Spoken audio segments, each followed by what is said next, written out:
Ben, hoxe levamos facendo viaxes no tempo e no espazo, porque fomos da Gran Bretaña neolítica e calcolítica, os inicios da economía produtora no codo do Éufrates,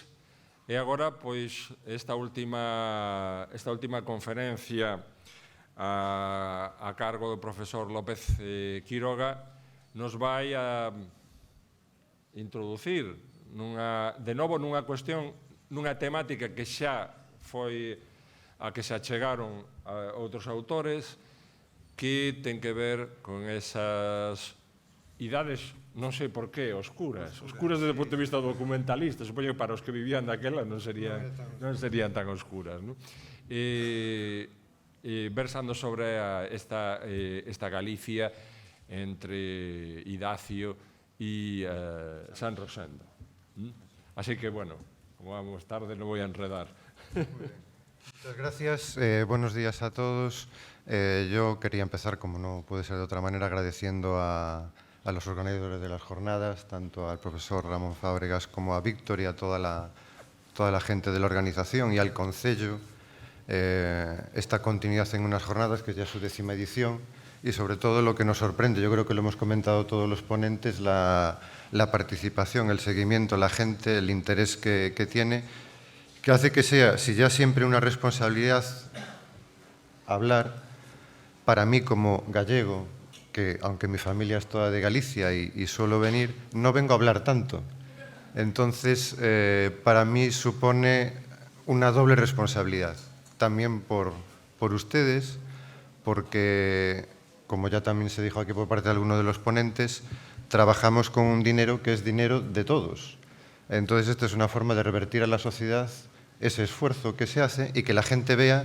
que vale para algo, o al menos los que lo hacemos quisiéramos hacerles entender que tiene algún sentido y que vale para algo. El título de por lo tanto, muchísimas gracias y enhorabuena además porque una 10ª edición de unas jornadas ya es algo consolidado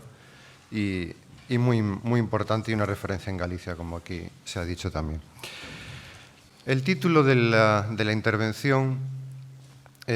volviendo a Galicia, como decías hace un momento, empezando en China y volviendo de nuevo a nuestra tierra,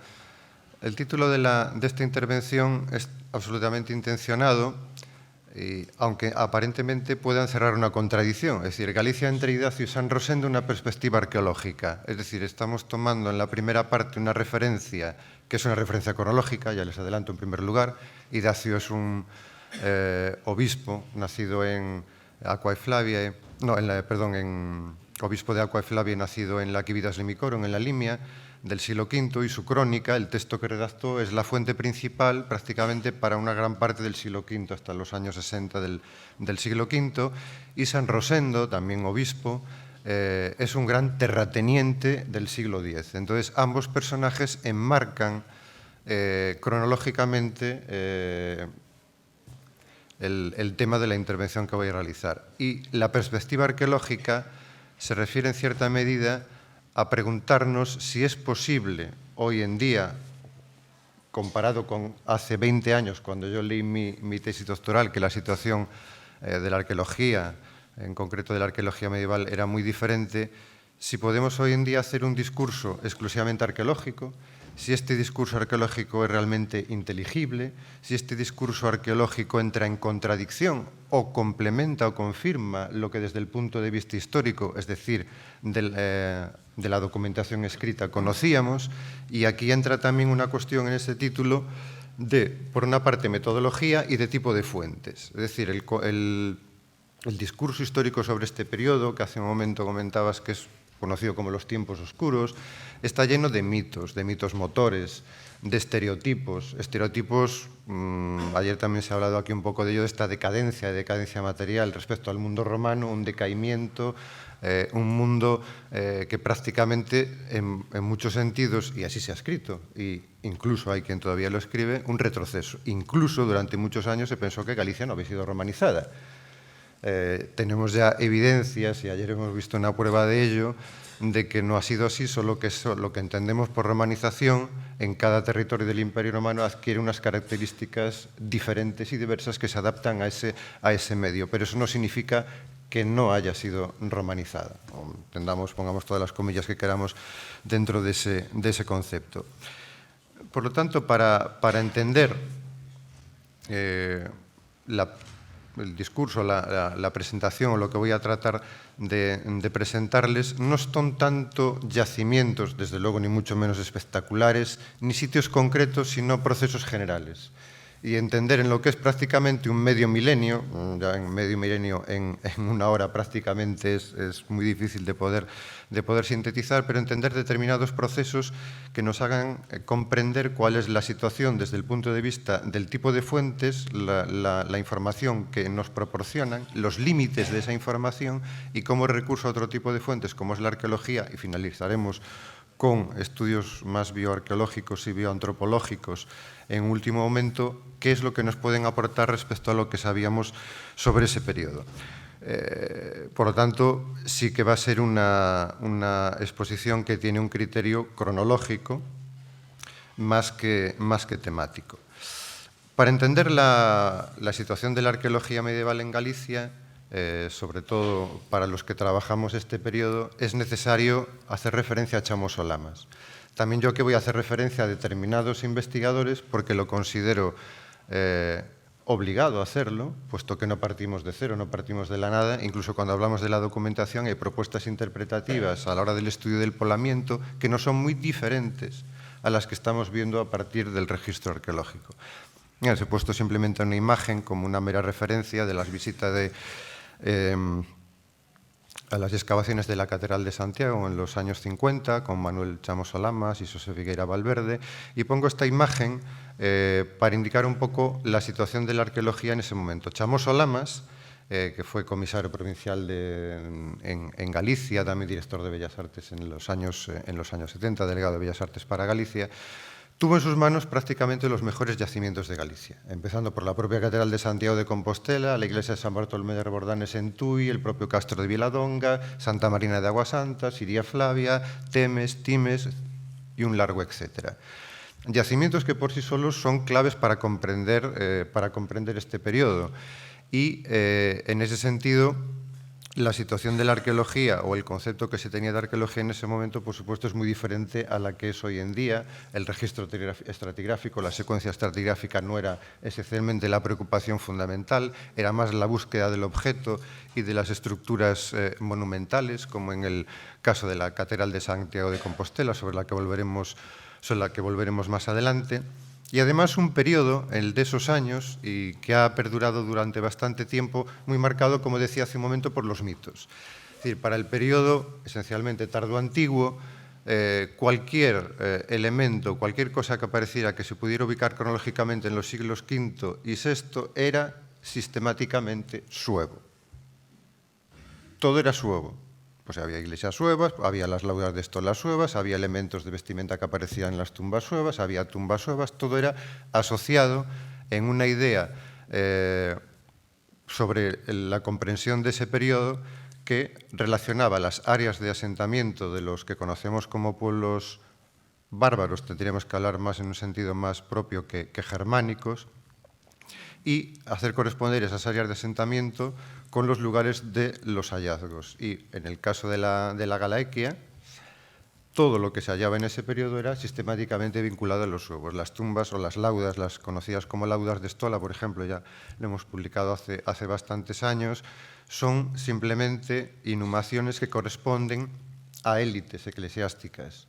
pero no están vinculadas en absoluto o no tienen en sí mismos ningún componente o distintivo de tipo étnico a la hora de estudiarlas. Son simplemente inhumaciones que corresponden y, de hecho, cuando se cartografía la distribución de este tipo de elementos para el conjunto de Galicia, se observa que están en relación con lo que son núcleos episcopales o entidades religiosas importantes. Es decir, que hay una vinculación en ese sentido. Otro de los mitos, lo hablaba hace un momento, estos elementos de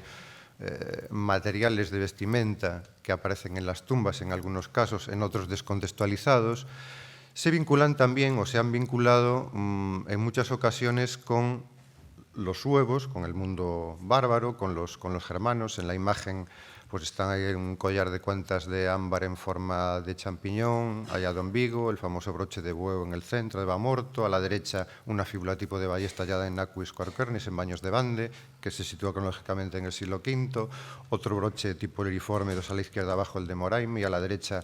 otro de Villa de Cinturón de Ciudadela, es decir, elementos, podríamos mencionar otros, de Penadominga, de otros lugares, que se han vinculado en esa idea de la arqueología y del estudio de ese periodo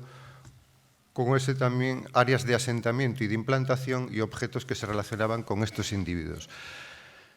Ninguno de los objetos que tienen ustedes en la imagen, pero no solo para Galicia, sino realmente prácticamente para el conjunto de la península, se le puede atribuir una etiqueta de tipo étnico.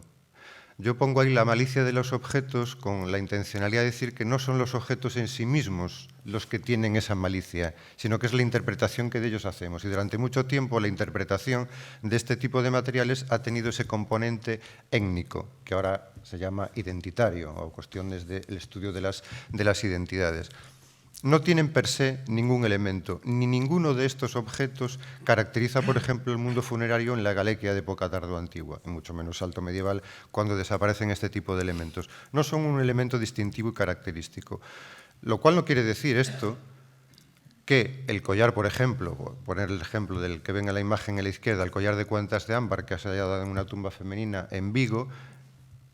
eso no quiere decir que esa mujer no pudiera ser una sueva. Pero el hecho de ese collar no hace que necesariamente tenga que ser una sueva. Puede ser un elemento importado, puede ser un objeto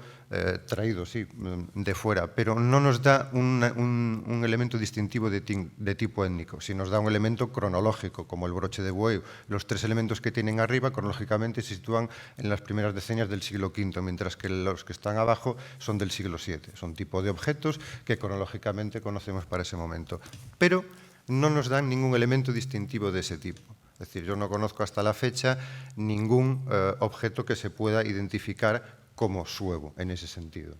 para Galicia. Entonces,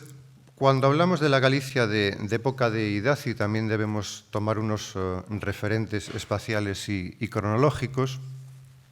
a la hora de estudiar el territorio y el poblamiento, que es lo que más va a guiar esta intervención. Es fundamental el estudio el conocimiento de la red viaria. Ya se habló ayer aquí de la importancia que tiene la minería en lo que es la conquista del noroeste por parte de Roma, o el interés de Roma por el noroeste, y esa red viaria que ven en la imagen de la izquierda, esa red viaria se mantiene prácticamente durante todo el periodo que estamos estudiando. Es decir, aunque haya ido desapareciendo progresivamente la presencia de Roma y haya habido un cambio a partir del siglo V, hay determinados elementos que quedan marcados en la impronta del territorio que siguen siendo elementos fundamentales. Y, por ejemplo, la red viaria es esencial para comprender la estructuración del territorio en época tardoantigua, pero incluso alto medieval.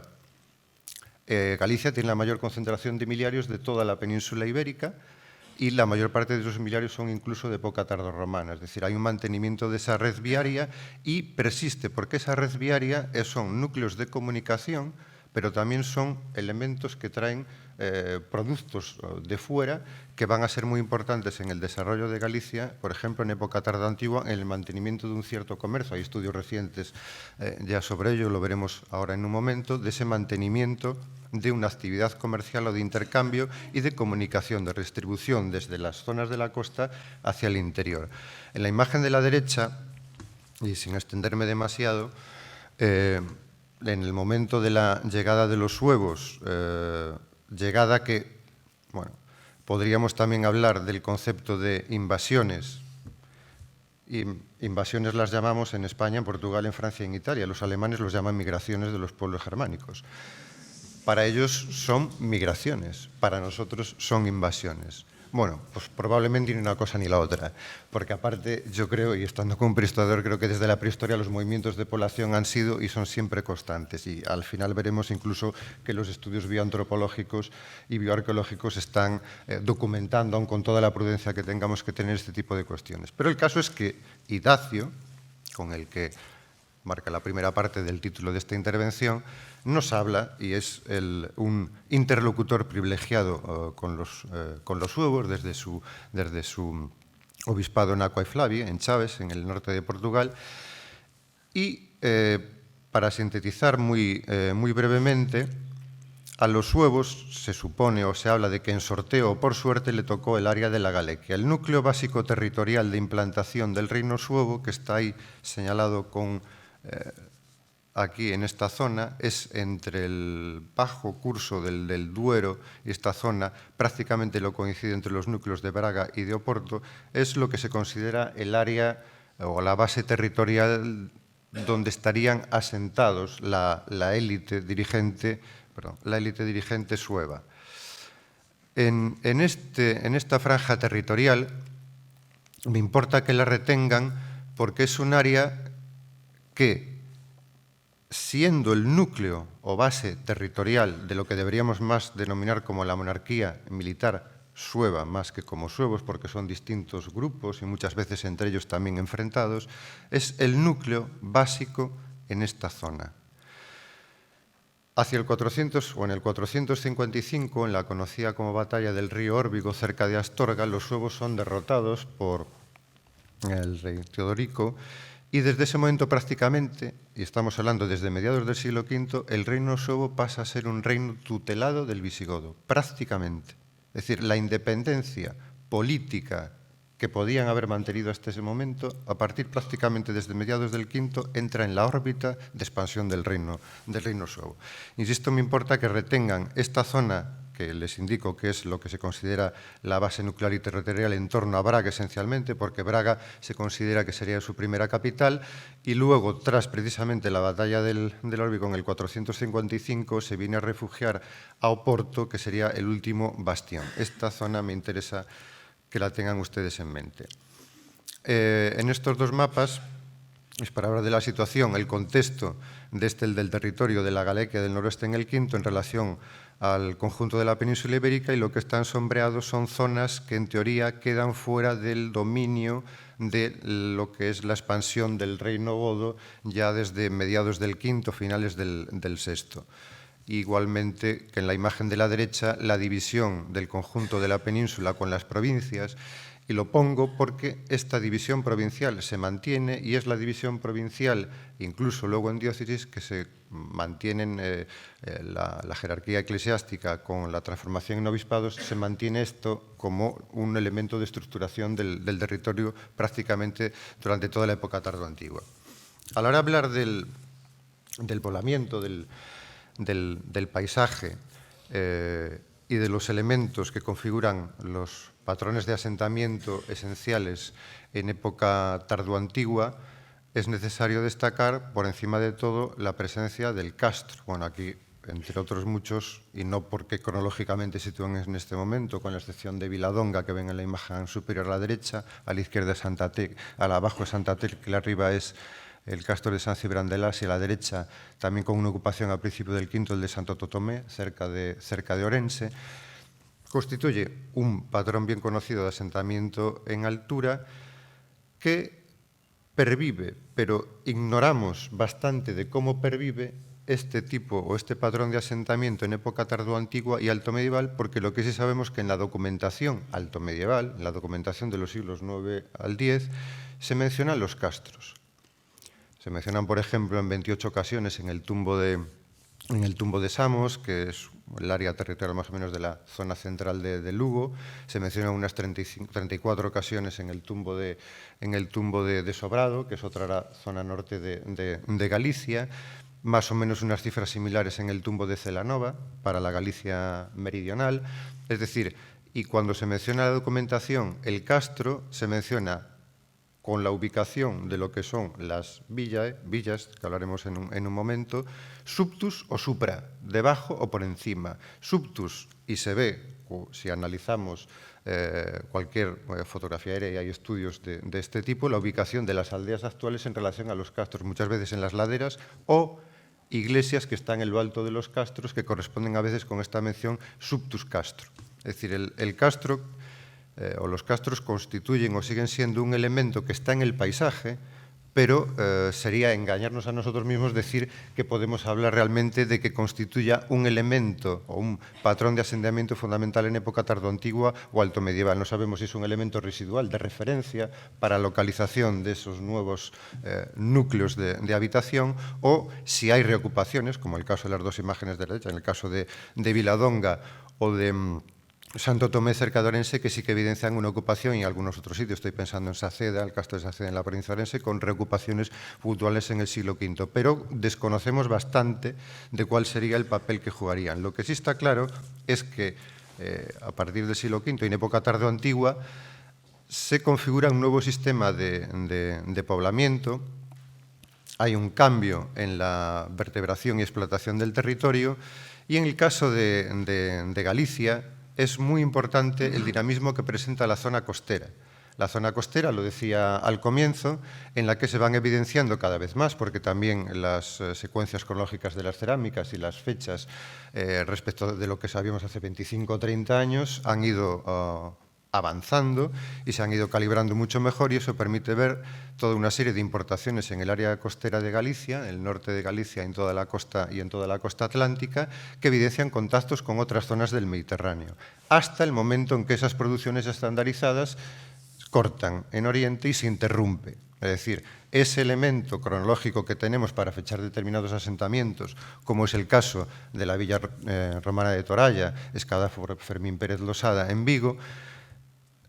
evidencian esa ocupación ahora que conocemos mejor respecto a lo que se suponía el abandono de estos núcleos en el V, por ese mejor conocimiento de las formas cerámicas y por una mejor metodología en el registro arqueológico y en las secuencias estratigráficas. Pero en el momento que se interrumpen estas producciones, no tenemos balizas o elementos cronológicos para evidenciar si hay una continuidad o no de ocupación. Lo que sí es prácticamente generalizado, y no es algo característico solo de Galicia, la Galaequia, por lo tanto incluyendo el Conventus Bracarense, sur de Portugal, y el Asturiquense, sino en toda la península y prácticamente en todo el ámbito del Mediterráneo, se evidencia que este tipo de asentamientos que llamamos genéricamente,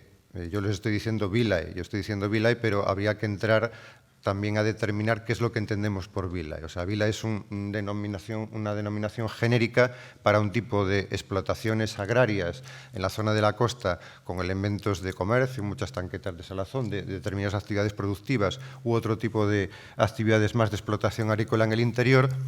pero que no,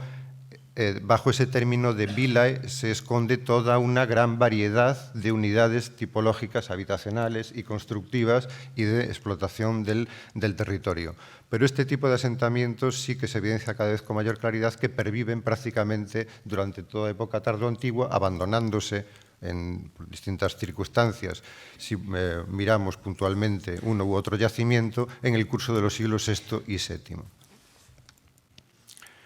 Otra imagen de la villa de Toralla,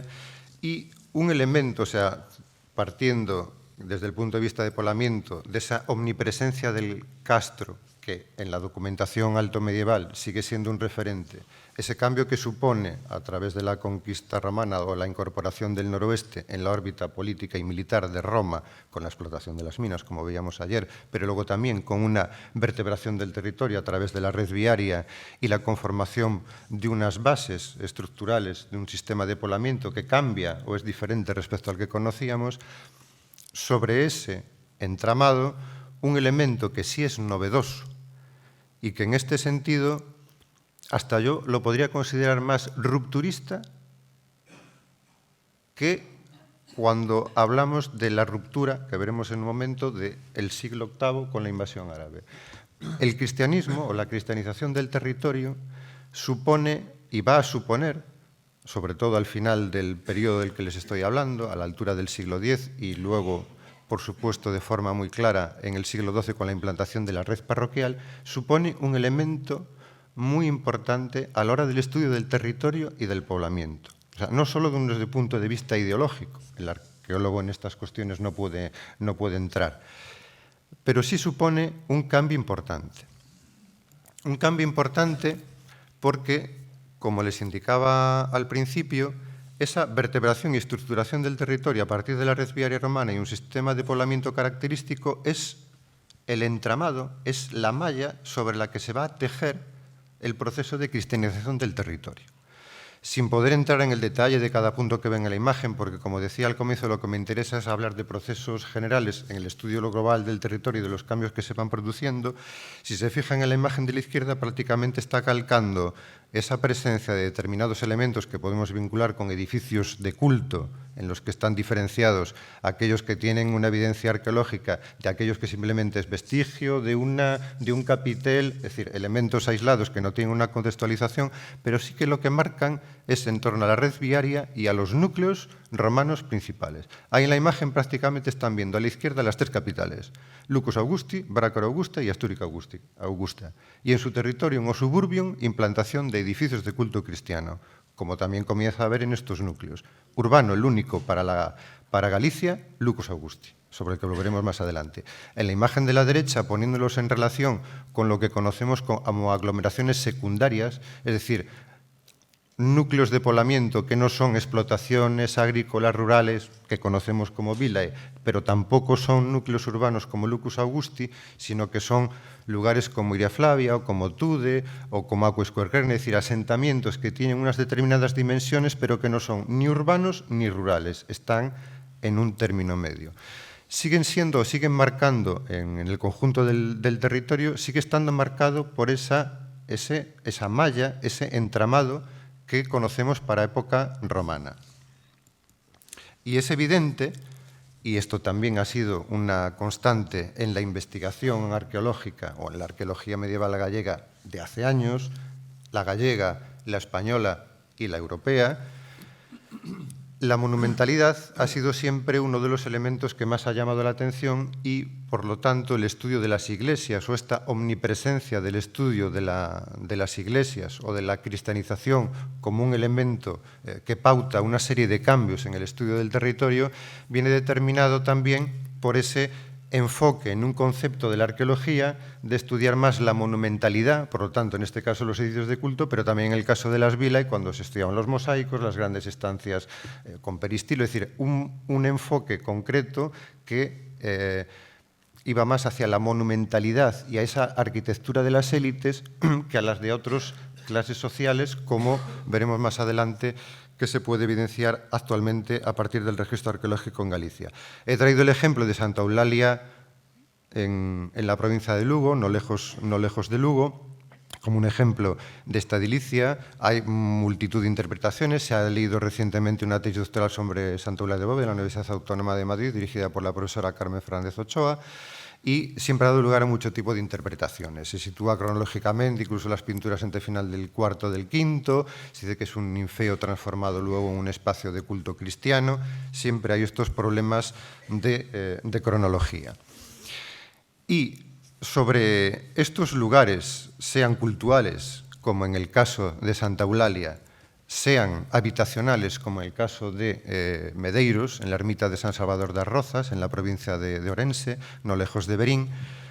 Sobre estos lugares, sean antiguos lugares de culto de época romana, sean antiguos enclaves urbanos o enclaves rurales o asentamientos o explotaciones agrícolas tipo villae, van iniciándose una serie de cambios que están ligados al proceso de cristianización del territorio. La necrópolis de Medeiros, o esta área funeraria, que probablemente podría corresponder a la familia, a los propietarios de la vila, y digo probablemente con todas las comillas que ustedes le quieran poner, también la traigo porque es importante en relación a lo que les comentaba de las laudas de Stola. Aquí, como verán, en las laudas hay motivos que se asemejan a lo que algunos interpretarían como Stola, y hay dos sarcófagos que tienen inscripciones, y concretamente a Celino y Fosci. Fosci es un fuscus, que lo encontramos en la epigrafía de época romana en toda la zona del Támega, que fechan, desde el punto de vista del estudio de la epigrafía de estos dos sarcófagos, en torno al siglo V esta área funeraria. En la propia Catedral de Santiago de Compostela, también, porque hay que decir que en ese momento Santiago no era ni mucho menos un núcleo urbano. Santiago constituye un ejemplo excepcional de configuración de un obispado en el siglo VIII. Ex novo. Ex novo me refiero que en época romana eso no tenía absolutamente nada que ver con lo que ha sido después. Es decir, no era un enclave urbano. Se sale un poco de este esquema que yo les indicaba de antiguas capitales provinciales romanas que luego se transforman en obispados. Santiago de Compostela es una excepción por la tumba del apóstol, porque hay una intencionalidad en configurar política, por una parte, del Reino de Asturias y una intencionalidad de configurar este lugar como un punto de atracción y en el que se van a dotar de una serie de privilegios que va configurando un núcleo a partir del siglo VIII. Cristianización, sí, pero pervivencia del paganismo. Es decir, cuando yo les hablo de cristianización del territorio, no es que a partir del V todos los gallegos pasaran a ser cristianos ni fueran a misa, ni muchísimo menos, tampoco soy. Y probablemente tampoco ha sido nunca así. El paganismo pervive, pero no solo durante época tardoantigua, sino incluso en época altomedieval. Este es tan solo un ejemplo que he traído porque es muy significativo, que es un ara romana cristianizada con una inscripción en el siglo VI y luego en el IX. Y además es que no es solo que sea cristianizada, es que Analso, que es el consagra al ara, dice: consagro este ara, altar, ara y altar, consagro este ara a los cristianos de este lugar. Es decir, aquí están conviviendo en ese elemento ese paganismo, es decir, y también, y me voy a repetir a lo mejor en esto en varias ocasiones, los textos, si los sabemos leer, también nos informan de estas cuestiones. Tenemos el De Corretio Rusticorum de San Martín de Braga, que da toda una serie de recomendaciones frente al paganismo, la lucha contra el paganismo. Los concilios de época visigoda están mencionando constantemente, por ejemplo, para Galicia, esa pervivencia del paganismo. Se utilizaba en Galicia la leche en vez del vino. En uno de los cánones del concilio de Braga es el único conocido para todo el occidente en el que se prohíben los suicidios. Cuando en unas actas conciliares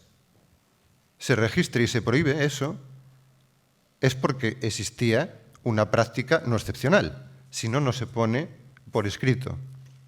También en los concilios, y ahora hablaremos en un momento, se prohíbe sistemáticamente, hay dos concilios de Braga que prohíben sistemáticamente enterrar dentro de las iglesias. Y ya les digo que no hay iglesia tardoantigua que no tenga tumbas en su interior, prácticamente, ninguna. Es decir, existe la norma, pero la norma, como hoy en día, existe para incumplirla, ¿no? Tenemos abundantes ejemplos actualmente. Bien, esta pervivencia, por lo tanto, del paganismo no es solo en época tardoantigua, sino que se mantiene en época altomedieval. El ara a la izquierda, que les acabo de comentar, y a la derecha, en esa ventanita, bueno, que se califica como prerrománica, como del siglo IX-X, en la base es un ara. Si se fijan, la base es un ara también. Esto es en Soa Torre de Ambía, son dos localidades, Santa Eufemia de Ambía y Soa Torre de Ambía, en la provincia de Ourense, que están muy cerquita una de otra. Bien, por lo tanto, ese entramado de época romana, de red viaria, de un sistema de poblamiento, lo que les comentaba de los castros como un patrón de asentamiento que fue en su momento mayoritario, pero que ignoramos bastante de cómo pudo haber pervivido en época tardoantigua, aunque hay esas referencias que les comentaba. Cristianización como un elemento de cambio. Yo les señalaba que probablemente, en mi opinión, mucho más rupturista que cualquier otro elemento por los cambios que implican en la vertebración y estructuración del territorio. Y el poblamiento rural, yo les comentaba también hace un momento que sobre esas unidades habitacionales de época romana, la cristianización va introduciendo una serie de cambios y desde el punto de vista arqueológico, lo que se ha empezado a detectar ya desde hace unos años, no solo en Galicia, sino en muchos otros ámbitos de la península y de fuera de ella, es una serie de elementos, de cambios que se iban produciendo en lo que eran antiguas explotaciones unitarias de una familia, una serie de cambios que son perceptibles desde un punto de vista arqueológico, que se interpretaban hace no muchos años como unos elementos de ruptura y que ahora vemos más como elementos de transformación o de cambio en un contexto completamente diferente. No como elemento rupturista, yo no soy en ese sentido alguien que me decante por las tesis rupturistas, tampoco me considero un continuista, pero pienso que más es un proceso de transformación continuo y más que dinámicas externas de cambio, las propias dinámicas internas son las que están al mismo tiempo generando una serie de cambios. En este tipo de asentamientos es bien conocido y está suficientemente estudiado, aparecen mezclas de actividades de tipo sobre lo que antiguamente eran viviendas de una familia, empieza a haber sobre esas unidades habitacionales actividades de tipo productivo, un uso habitacional con una edilicia en materiales perecederos, aparecen también o se configuran áreas funerarias aisladas o conjuntos de tumbas, se construyen en el marco de este proceso de cristianización complejos edificios cultuales cristianos y esta presencia de las inhumaciones que encontramos en no pocas ocasiones se han interpretado, insisto, casi siempre como un elemento de ruptura. Desaparece lo que es esa unidad de explotación agrícola perteneciente a una familia y empiezan a aparecer áreas funerarias, empieza a aparecer un uso diferente de ese espacio, en este caso como funerario, a veces asociado o no a áreas productivas, algunas inhumaciones aisladas, inhumaciones asociadas o no a edificios cultuales o sin tener ninguna relación con ellos. Un ejemplo para Galicia y bien conocido es el de Adrobello, en Ogrove, en donde hay una combinación de esta serie de elementos que les acabo de indicar hace un momento. Es decir, un área productiva en la costa, la playa está ahí mismo, se configura un área funeraria y un espacio cultural en época tardoantigua y alto medieval, sobre lo que antes era una unidad habitacional de época romana con una orientación productiva, hay una estanqueta de salazón significativa y tiene una secuencia de ocupación hasta la Baja Edad Media. Es un ejemplo de ese tipo de transformaciones. O en la provincia de Orense, el Ouvigo es igualmente también un asentamiento de época romana en el que hay una transformación, la construcción de edificio y un área funeraria de una secuencia cronológica amplia también en época alto medieval, incluso hasta época pleno medieval, que nos están indicando un cambio en el uso de esos espacios que, en mi opinión, no podemos interpretar como ruptura, sino como una transformación. O, mucho más recientemente, el asentamiento de, lo mismo, una unidad habitacional de época romana, una unidad de explotación de época romana, con una ocupación en época tardoantigua, alto medieval en este caso, en Santa Comba del Ouro, en Valga. ¿Por qué insisto en la cuestión de la delimitación de los espacios funerarios? Cuando se estudia este periodo, y también lo señalaba al principio, y lo señalaba el profesor Fábregas en la presentación, considerado como de tiempos oscuros, como de decadencia. Las inhumaciones, la presencia de inhumaciones, que es algo que encontramos como una constante prácticamente en todos estos yacimientos, siempre se ha interpretado como un elemento de ruptura. E incluso ahora hasta se cuestiona la relación de las áreas funerarias con los edificios de culto. La relación de las áreas funerarias con los edificios de culto está definida en los textos perfectamente. Y hay una evolución de las mismas respecto a estos edificios. Muchos edificios de culto, muchos edificios cristianos, entiendan si quieren llamémoslos iglesias, aunque él encerraría dentro de este término una variedad muy grande, muchas tienen incluso un origen funerario. Muchos de estos edificios de culto en su origen es probablemente un origen funerario, tipo mausoleo, entroncando con la tradición romana. Y uno de los elementos que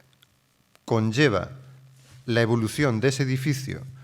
a que se configure un área funeraria a su alrededor es generalmente la presencia o la supuesta presencia de reliquias. El espacio en torno al edificio está delimitado, es lo que conocemos como el sancta, que ven en la imagen de la izquierda. Este espacio se va delimitando, incluso hay delimitaciones físicas de este espacio dentro, que es un espacio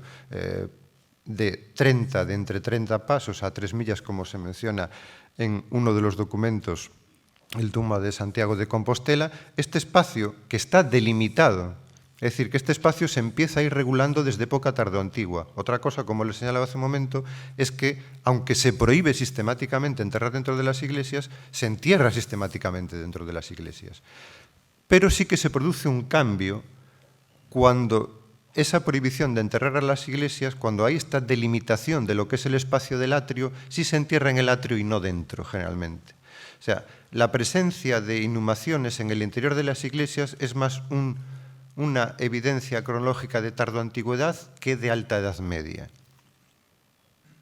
En la Alta Edad Media, y desde luego sí que ya en la plena Edad Media, con la implantación de la red parroquial, no se entierra dentro de las iglesias, se entierra siempre en el atrio, en el espacio que está en torno a la iglesia. Pero es una delimitación que está perfectamente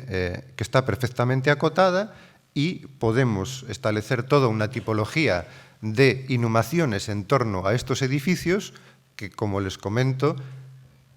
están en relación a la supuesta presencia de las reliquias. Por lo tanto, lo que entendemos por inhumaciones ad santos, inhumaciones lo más cerca posible de esas reliquias, es lo que hace que todo el mundo se quiera enterrar lo más cerca posible de donde están supuestamente depositadas esas reliquias. Ejemplo paradigmático, la Catedral de Santiago. Todo el mundo quería enterrarse junto a la tumba del apóstol Santiago. Pues cada iglesia que supuestamente tenga una reliquia va a atraer, desde el punto de vista del estudio de las áreas funerarias, de la topografía funeraria, va a atraer la implantación, la aparición, o que todo el mundo quiera enterrarse lo más próximo posible a esas reliquias. Pero es un espacio, insisto, perfectamente acotado y delimitado. Para época tardoantigua, y también en el marco de los cambios que percibimos a partir del proceso de cristianización del territorio, contamos para la Galequia, y también, por tanto, para Galicia, con un documento excepcional ya estudiado, porque luego también es necesario decir que muchas veces se presentan como novedades cosas que están dichas hace muchos años. No me voy a extender ahora en ello, pero será muy curioso si yo les dijera que muchas cosas que nosotros consideramos que las estamos diciendo como algo nuevas ya han sido dichas a final del 19, y ya no nos metamos en el 18, al menos a nivel de la documentación. El parroquial Suevo ha sido estudiado por Pierre David, que era el padre Pierre David, y publicado en 1947. Él es el que consiguió demostrar que era un documento auténtico, porque se dudaba de su autenticidad, se dudó durante mucho tiempo, y ya en 1947, Pierre David prácticamente dijo las cosas que los demás estamos diciendo hoy en día. Y para ser 1947, las cosas no han cambiado tanto, porque este documento, que se llama Parroquial Suevo, sencillamente por lo que les comentaba al comienzo, de atribuir todo lo que es de ese periodo a los suevos, parroquial suevo, por ser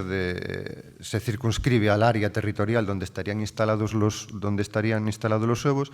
pero el interés de este documento es que nos ofrece un conocimiento sobre la vertebración eclesiástica del territorio a la altura de la segunda mitad del siglo VI, en torno al 585 aproximadamente. Y es muy interesante porque nos muestra cosas que yo ya les decía antes, y cosas que no es que diga yo, es que ya en su momento vio Pierre David. La diferente organización en una doble oposición en el conjunto de la Galicia, la costa, el interior y el norte y el sur. En la imagen que ven es del Miño al Duero, y ven una concentración. Ya les decía al comienzo que no me interesa tanto el detalle de cada sitio concreto, sino ver procesos generales. Una concentración en esta zona. Esta zona, si se acuerdan de la imagen que yo les dije que retuvieran del área de instalación o la base territorial de lo que era el reino suevo, pues estamos precisamente hablando de esta zona, donde hay una mayor densidad de lo que en este documento que se conoce como parroquial suevo, se conocen como iglesias para la segunda mitad del siglo VI. Vamos a Galicia. Tenemos una concentración, yo estoy utilizando aquí un mapa de José Carlos Sánchez Pardo, que ha publicado recientemente un estudio sobre el parroquial suevo en relación a lo que les estoy comentando, al poblamiento. Vemos también una concentración en la costa, es decir, el área costera al sur del Miño y el área costera al norte del Miño muestran una densidad de presencia, de mención de estas eclesias muy diferente al interior del norte de Galicia o al interior del norte de Portugal, toda la zona de Trás-os-Montes, o en el caso de Galicia, prácticamente todo lo que es la actual provincia de Lugo y una buena parte de la provincia de Orense. ¿Qué significa esto? El área costera es también la que en época romana muestra un mayor dinamismo en Galicia, no solo en Galicia, sino también en el norte de Portugal. Dinamismo en el sentido de un mantenimiento de una actividad comercial y de contactos que se mantiene y, como veíamos en una imagen anterior, una ocupación que a través de las mejores cronologías del registro cerámico vemos que se mantiene hasta el siglo V y VI. Interpretarlo como se ha interpretado en relación a la minería, yo en mi opinión no lo veo tan claro, porque que yo sepa, las minas, a partir del siglo V, yo me parece que no hay ninguna mina que sea explotada en Galicia. Esto ya ha sido además estudiado hace bastantes años también por Manuel Díaz y Díaz, precisamente en un trabajo sobre la explotación de la minería en época tardoantigua, y está más en relación, como les comento, a la vertebración eclesiástica del territorio y en relación a los conflictos de poder entre la jerarquía católica y la monarquía militar sueva, por el control del territorio. También se ha interpretado en relación a la fiscalidad, que estos serían lugares, porque como coinciden no pocos de ellos con lugares de acuñación de moneda, serían lugares que estarían relacionados también con ese concepto de fiscalidad y de presencia, por lo tanto, de una actividad de fuerte presencia de control de ese tipo en época tardoantigua. Cuando estamos hablando de este tipo de lugares mencionados en el parroquial suevo y cuando les hablaba de los asentamientos rurales tipo vila, como el caso de la vila de Toralla, o luego en las que vemos algún tipo de transformación, como en Medeiros, algunos ejemplos que le he puesto, tenemos también aquello que yo les indicaba, que eran aglomeraciones secundarias, es decir, que no son ni ciudades stricto sensu, ni son unidades de explotación rural que asimilamos a lo que conocemos como vilae. Uno de los ejemplos es donde se ubica el campamento romano de Aquae Querquernis, cerca de Bande,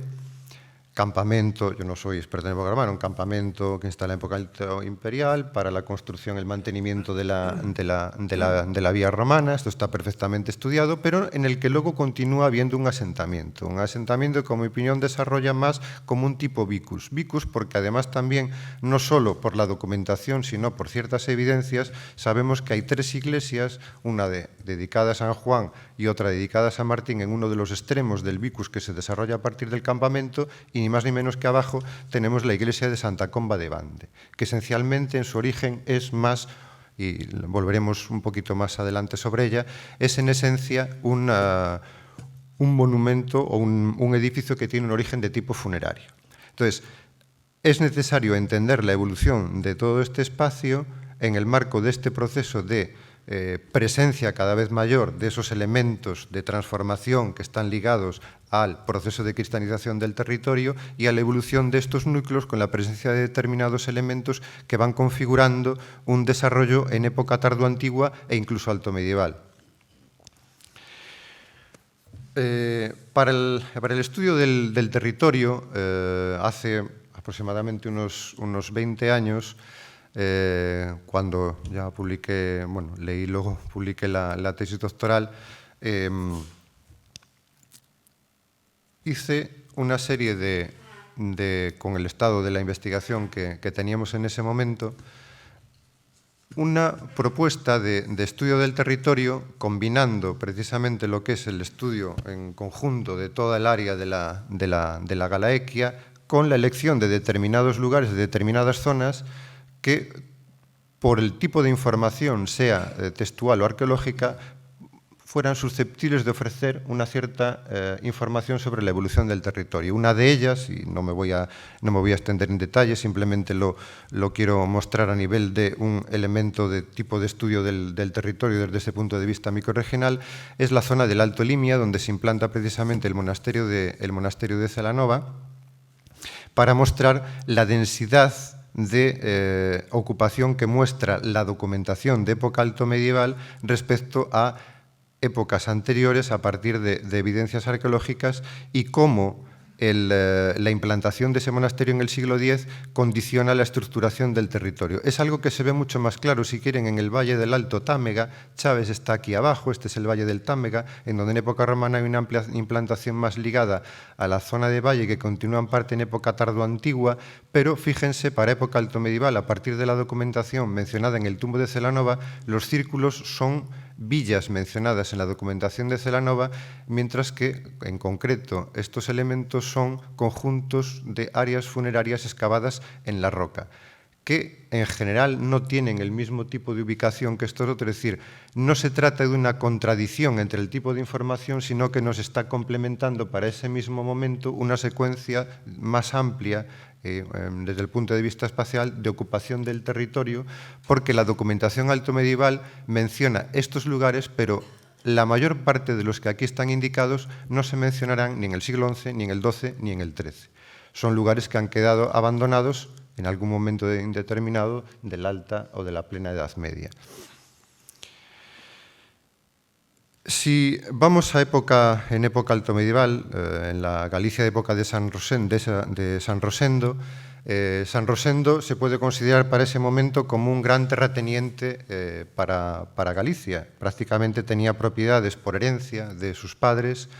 en el norte de Portugal, hasta en la zona del Bierzo, en León, en el norte de Galicia. Era el gran terrateniente por excelencia, con el patrimonio a partir del núcleo familiar de Vilanova das Infantas, que configuró y construyó el monasterio de Celanova, que precisamente es, en estas imágenes que le ponía del Alto Valle del Támega y del Alto Limia, son áreas de explotación y en las que el monasterio va progresivamente comprando propiedades y, por lo tanto, teniendo una implantación sobre esas zonas muy concreta. Les comentaban también al inicio la importancia de los edificios de culto como un elemento de vertebración en el territorio en relación siempre a las aglomeraciones secundarias, a los núcleos de época romana, y es algo que todavía, bueno, que pervive, porque la red viaria de época romana pervive incluso durante toda la época altomedieval. Y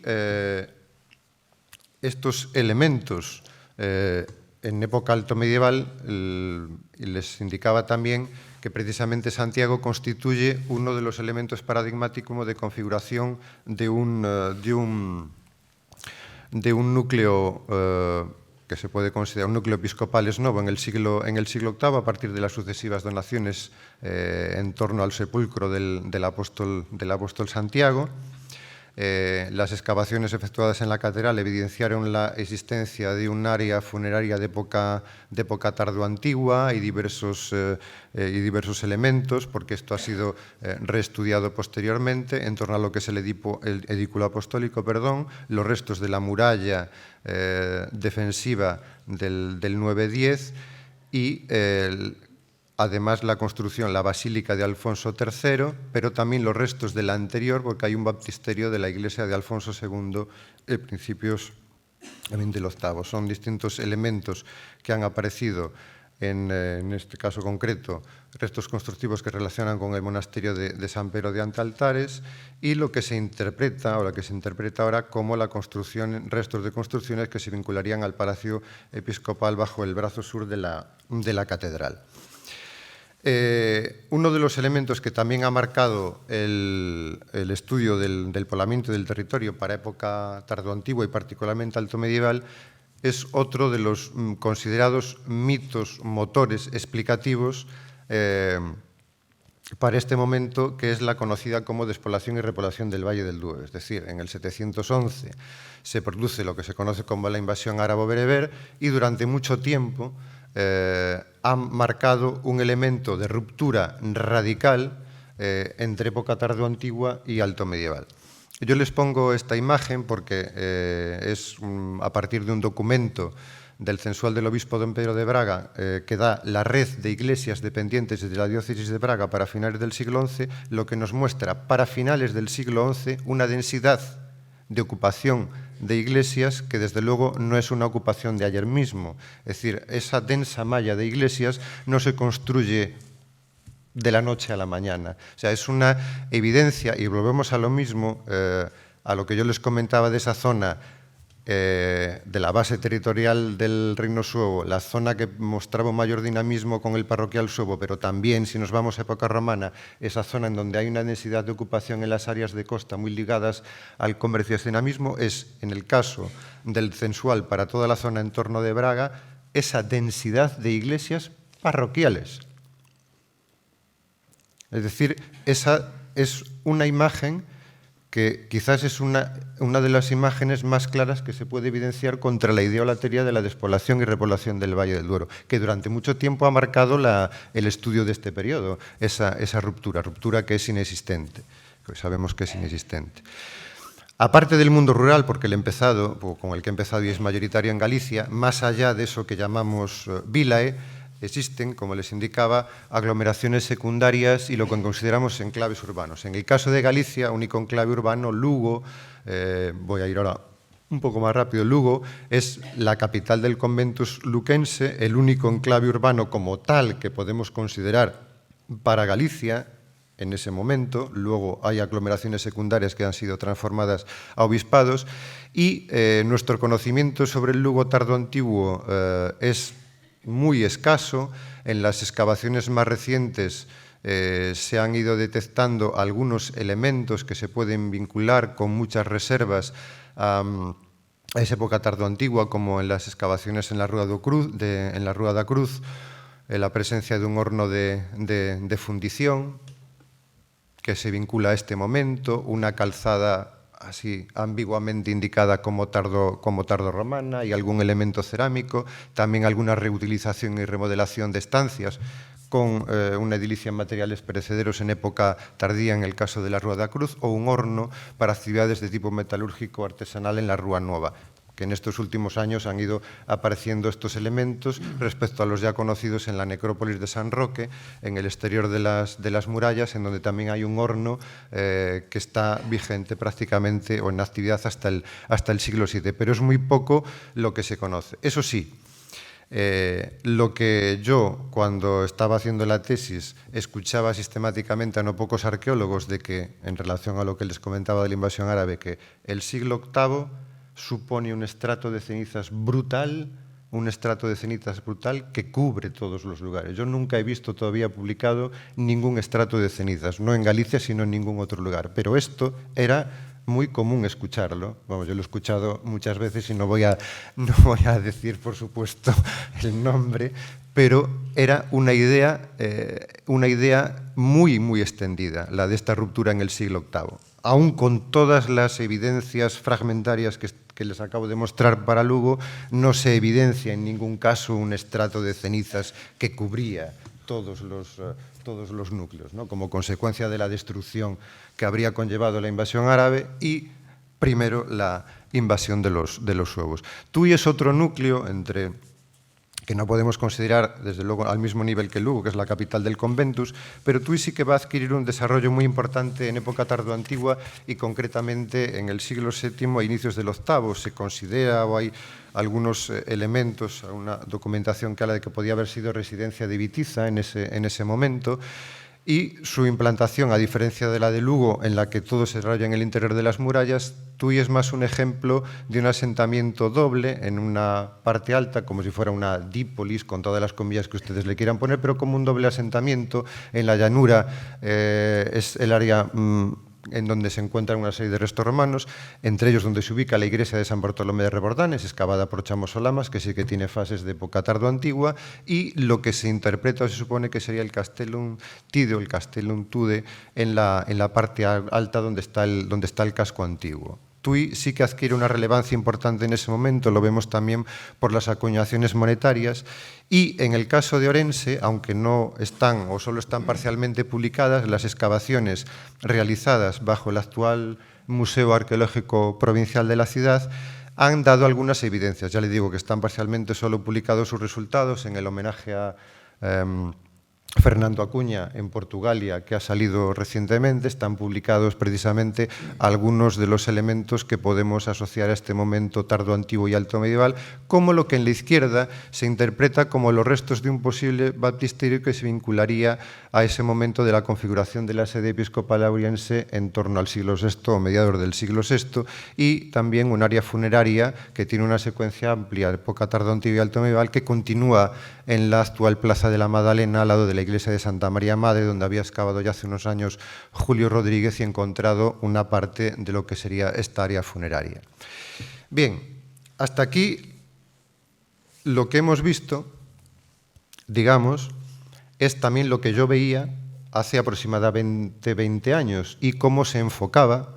en ese momento la investigación sobre este periodo y cómo se entendía el registro arqueológico. Yo les he mostrado tumbas, les he mostrado iglesias, les he hablado de villas, les he hablado de castros, he mostrado determinados elementos que se vinculan con las élites. Yo no les he hablado hasta ahora de campesinos, por ejemplo, es que se ha hablado ayer de campesinos. Y es cierto que en estos últimos años ha habido un cambio, he puesto entre comillas nuevo y he puesto entre comillas cambio y lo voy a explicar. Nuevo registro arqueológico y el cambio del sujeto histórico. El acento se ha puesto, y todos lo hemos puesto, sin excepción, en esas manifestaciones constructivas, por más monumentales, por más evidentes, en unos momentos determinados porque el registro arqueológico o la concepción de la arqueología era de una forma determinada, luego cuando había registros estratigráficos porque seguía siendo más evidente esos elementos más monumentales respecto a otro tipo de unidades constructivas habitacionales, por ejemplo, materiales perecederos, que no eran tan evidentes. Se ha puesto mucho el enfoque en eso, en ese tipo de construcciones.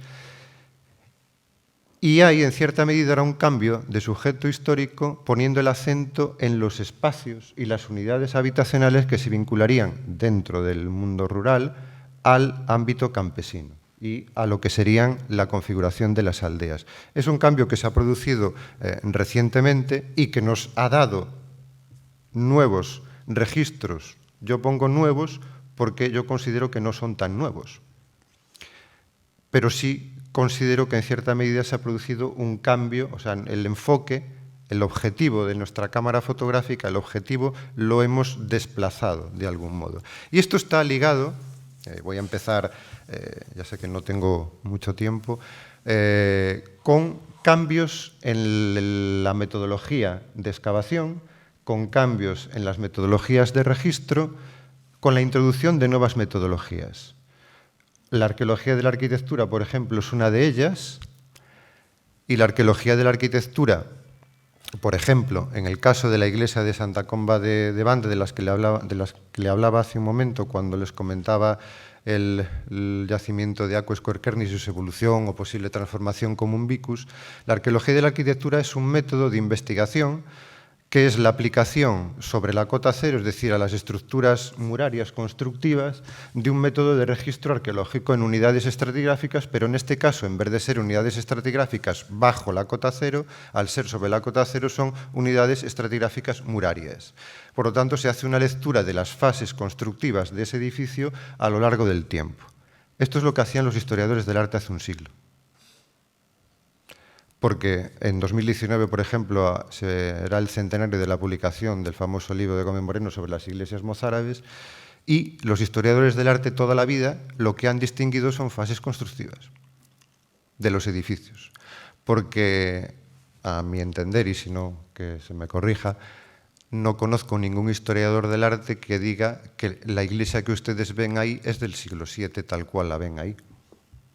Porque sería absurdo pensar eso. Igual que cualquier vivienda, cualquier edificio sufre reformas constructivas a lo largo del tiempo, lógicamente lo que hoy vemos de la iglesia de Santa Comba de Bande tiene muy poco que ver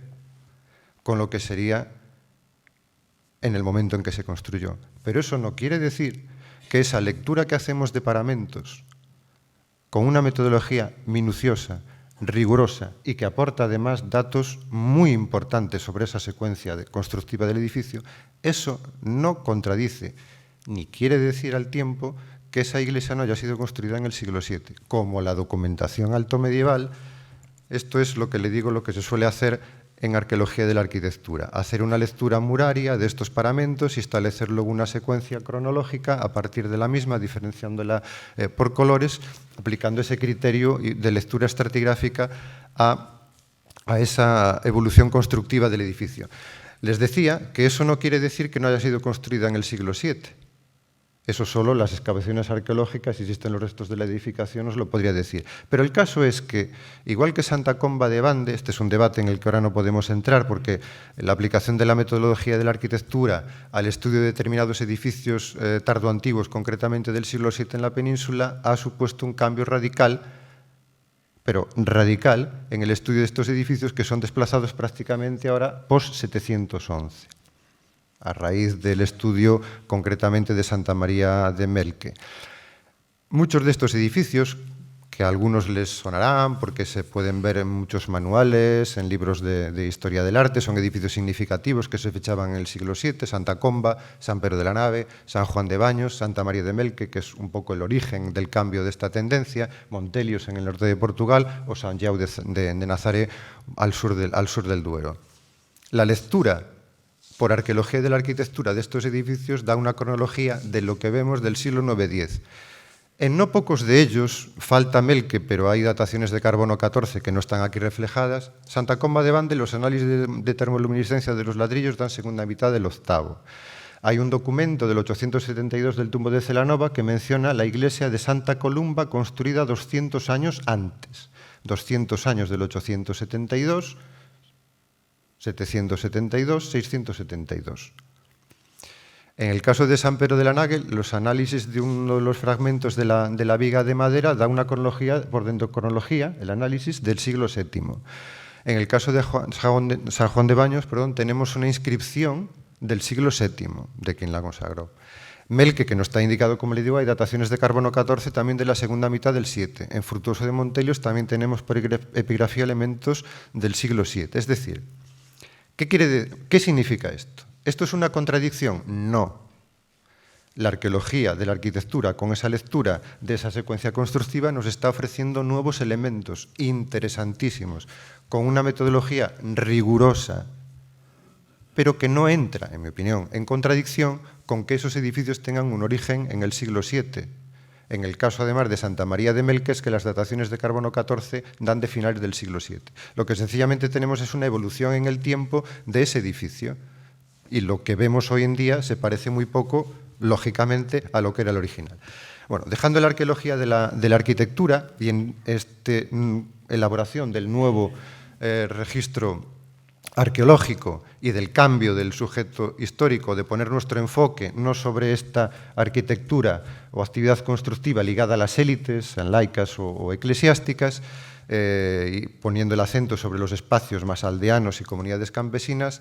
en esta imagen ven una serie de yacimientos ligados a lo que, igual que en Galicia, en Madrid y en otras zonas de la península, ha sido la actividad arqueológica vinculada a la construcción de grandes obras de infraestructura pública, en el caso de Galicia el AVE, el gasoducto, en Madrid la ampliación de Barajas, bueno, determinadas, o el soterramiento del M30. Eso ha dado lugar a una actividad arqueológica en un determinado momento, que también se vinculó a un boom de la arqueología de gestión en un momento determinado, que lo que es relevante es que permitió acceder, primero, a zonas que no eran las tradicionalmente ligadas a este tipo de edilicia que les acabo de comentar y que hemos estado viendo, sea aquí en Galicia como en otras zonas de la península, por una parte, y por otra, debido a una metodología de registro estratigráfico rigurosa, la aplicación de unidades estratigráficas y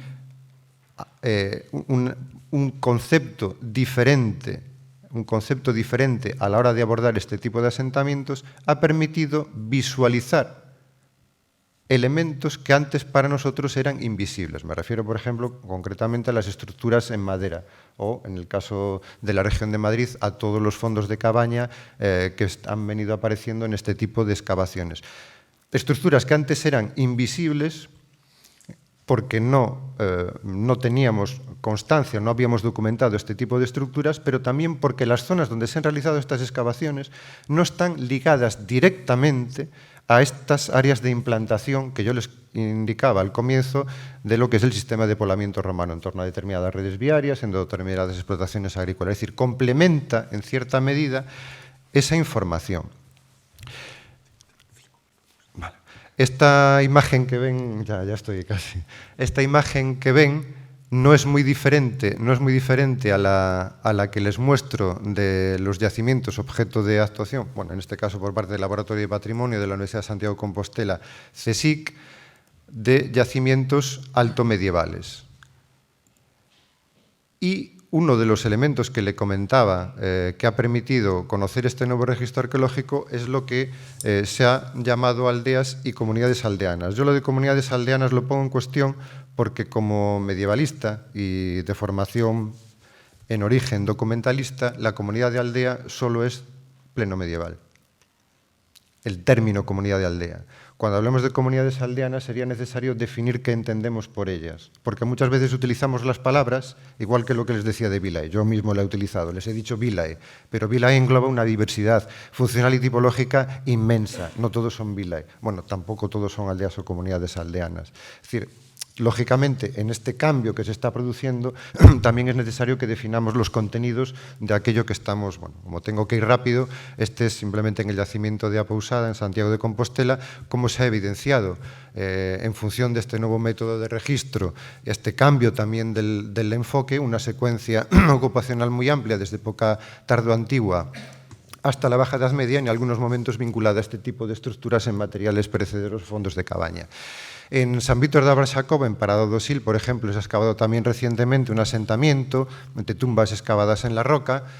con el problema que plantea la cronología de este tipo de sepulturas, ligado a lo que sería un edificio cultural que estaría aquí en el alto. Hay un balcón desde el que se ve precisamente todo lo que es el área funeraria excavada en la roca. Han aparecido los restos de lo que sería una edificación religiosa y una inhumación privilegiada en una lateral de la misma, reutilizando elementos anteriores. Estas son unas infografías del área funeraria y de la parte superior que le decía de la ermita. Esta sería la planta, el área funeraria privilegiada, unas tumbas que se conocían anteriormente y esta especie de balcón que domina toda el área funeraria. No es un sitio aislado, el número de inhumaciones puede superar ampliamente el centenar porque no ha sido excavado totalmente y está dando datos también muy significativos e interesantes porque podría estar vinculado a una edilicia en materiales perecederos. Lo de las tumbas en roca, que no me da tiempo ahora en comentar, tiene unas cuestiones cronológicas problemáticas. Por ejemplo, esta es la iglesia de Sanses de Francelos, en donde el edificio se viene fechando tradicionalmente en el siglo IX, pero debajo hay un área funeraria de tumbas excavadas en la roca, alguna de ellas infantiles, que se ubicaría cronológicamente en el siglo, que la llevaría al menos al siglo VIII. También en la propia Catedral de Santiago de Compostela, lo digo por las referencias cronológicas de este tipo de tumbas, el canal del baptisterio de la iglesia de Alfonso II atraviesa una tumba excavada en la roca que nos lo lleva, por lo tanto, al VIII. Dentro de este nuevo enfoque también se van evidenciando estos espacios vinculados a la actividad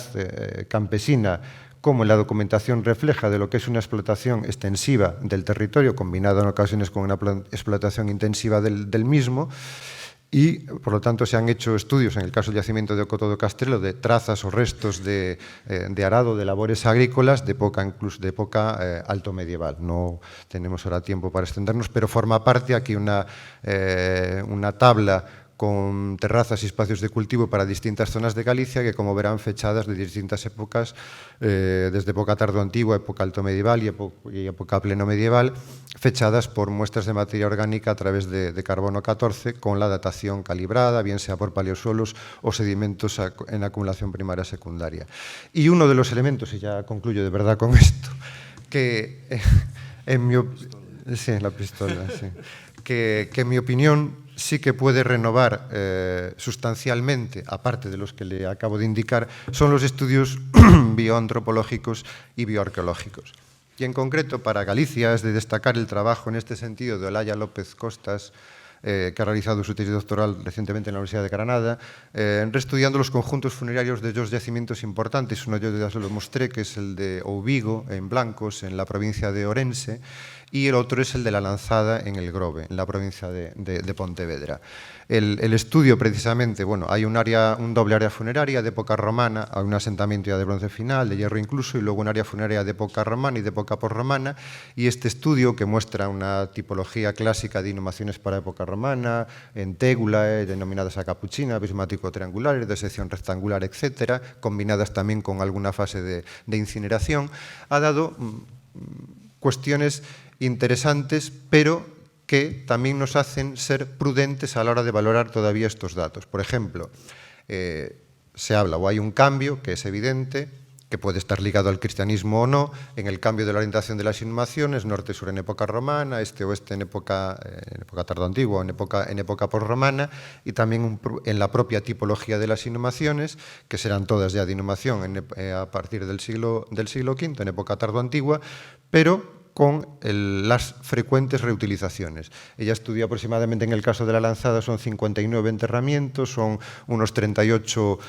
romanos, 21 tardoantiguos, pero dentro de ellos son 84 individuos, que son unos 39 romanos y 40 tardoantiguos y 6 de cronología indeterminada, y en ellos lo que se evidenció, por ejemplo, en algunas de época romana, aunque tradicionalmente la forma de enterrarse es en decúbito supino, en cambio en época romana hay 3 inhumaciones en decúbito prono. Decúbito prono es enterrado boca abajo, con las manos estiradas al cuerpo, los pies también para abajo, y en el caso de uno de ellos con las manos atadas a la espalda. Algo que se interpreta, porque hay casos o hay ejemplos también fuera de la península, como que podía ser algún elemento indicativo de algún castigo o de alguna pena. Bueno, eso es lo que llaman enterramientos un poco anómalos. Y en la foto lo que les he puesto es la imagen de este restosio con restos de mordedura de un perro. Pienso, ya para concluir, que los estudios de bioantropología y de bioarqueología son los que realmente van a aportar datos muy significativos, no solo en el estudio desde el punto de vista antropológico de esos individuos, sino de las patologías de esos individuos, del origen geográfico también de esos individuos, y al hablarnos de las patologías y al hablarnos del origen geográfico, de la alimentación, y por tanto, para poder observar o evidenciar